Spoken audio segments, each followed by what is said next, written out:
Welcome everyone to the brave new world of online learning. We will do our best and see how we go, and just let's make sure that we're staying in this together and doing the best we can.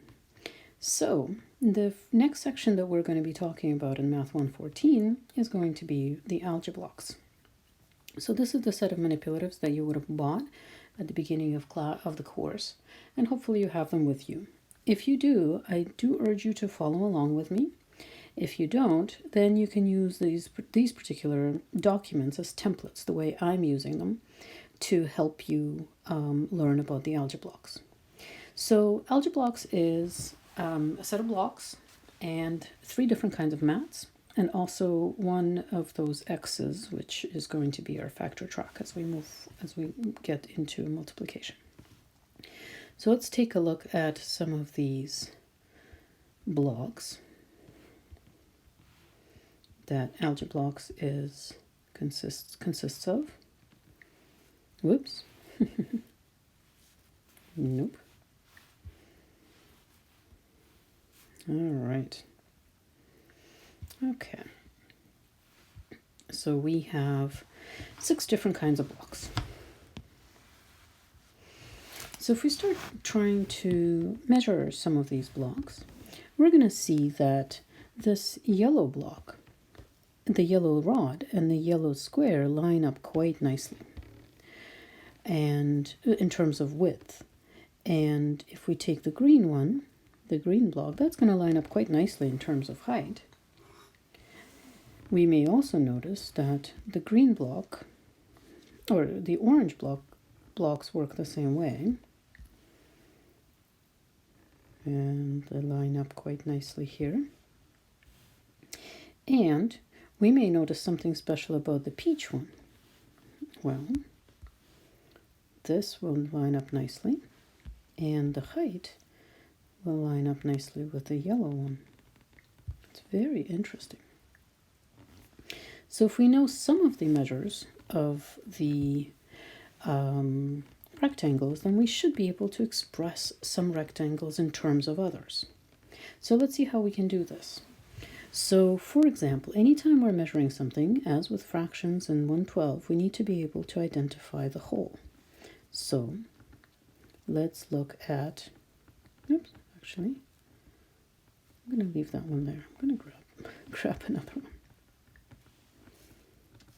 Let's look at defining that particular piece, that particular shape as the whole. So we're going to say that the width and the size of this particular piece is going to be 1 unit squared for the area, right? It's a 1 by 1, 1 unit squared. Now, if we're able to do that, then we already know that we can describe at least the height. Whoops, this is going to be so much fun. At least the height of of the yellow unit, because we know that's 1 high. So it's going to be a 1 by something. But let's see if we can figure out how many times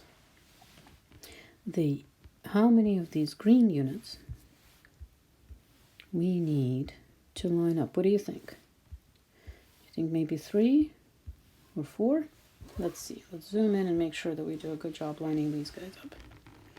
So there's 1. There's 2. There's 3. It's more than 3. Certainly not 4.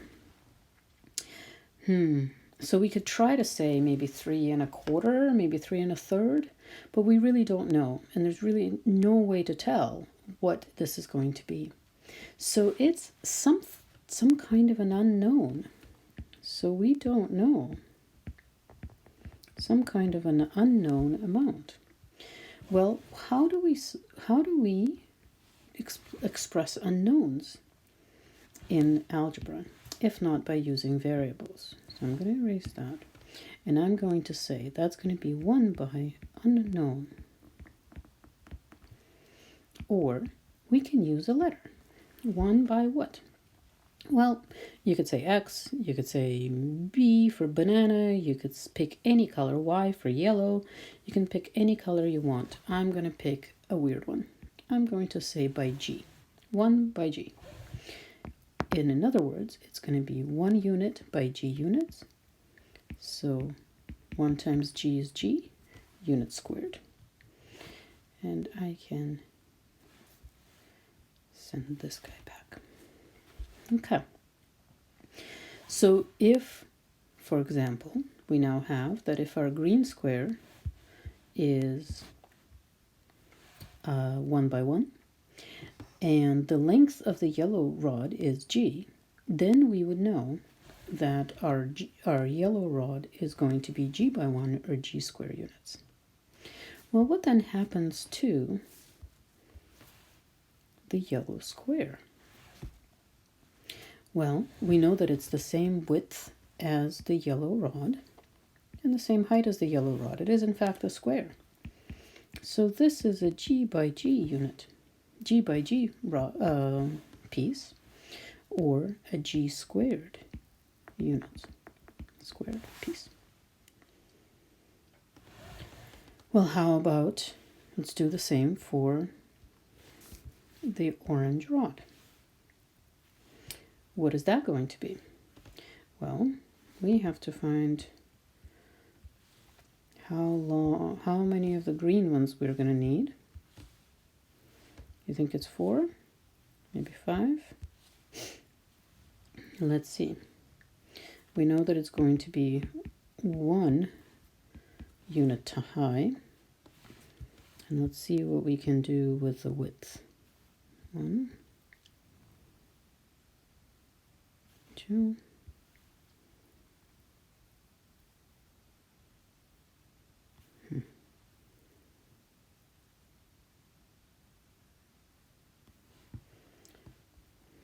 3, and let's see if, there we go, I can sneak that in, 4.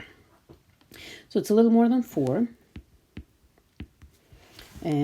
But again, we won't be able to know. So we need to use a variable just like we did in the top, but can it be G? If it's G, then the length of the orange rod has to be exactly the same as the length of the yellow rod, and they're not. So all we need to do is express it as a different variable. So shall we call it H? Or H units squared. No? This is going to take a little bit of getting used to. So we have a 1 by 1. We have a 1 by G, which is G. We have a G by G. We have a 1 by H. And we need to bring this one down and see if we can describe that one. Well, what's that going to be? Well, we know that this is H and this is H. So this will be H by H, or H squared, units squared. And finally, I don't have room, but if we were to look at the peach, this is going to be our H by G. So this is going to be H by G, or HG units squared. Okay, so now we have been able to define each one of those shapes as by its measure. So we've defined these as 1, we've defined these as G, and this one too, it's just in a different orientation. This is G squared, this is our H, and this is our H squared, and this is our HG. So having assumed the unknowns to be named G and H, we actually have the names for each and every one of those particular shapes. Now, if we had, or a different class had assumed that the yellow was going to be a 1 by B, and the orange was going to be a 1 by C, we could certainly do that too. And we would just have different names for these particular shapes. And if it's going to be 1 by b, so that's b, this is 1, this would be b squared. And if this was 1 by c, then this would be c squared, and this would be bc. Or if we wanted to, like in many textbook examples of algebraic expressions, wanted to use x and y, why not? This could be 1 by x, so that would be an x squared. This is a 1. This could be 1 by y, this would be a y squared, and that could be an xy. These rods and squares can stand for any of the letters that you can use in algebra or that are used in algebraic expressions. So for example, however, when we have a measurement, let's say we define a letter Q, then Q could be represented by this block or this block.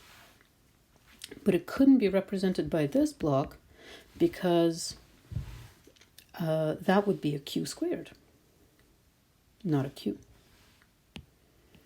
All right, so we'll talk about this more as we get more examples of algebraic expressions. Let me rewrite this as the way we originally had it, g1, and then h squared, h, g, h. Okay. All right, so are we ready to answer some questions and to do a little bit of modeling?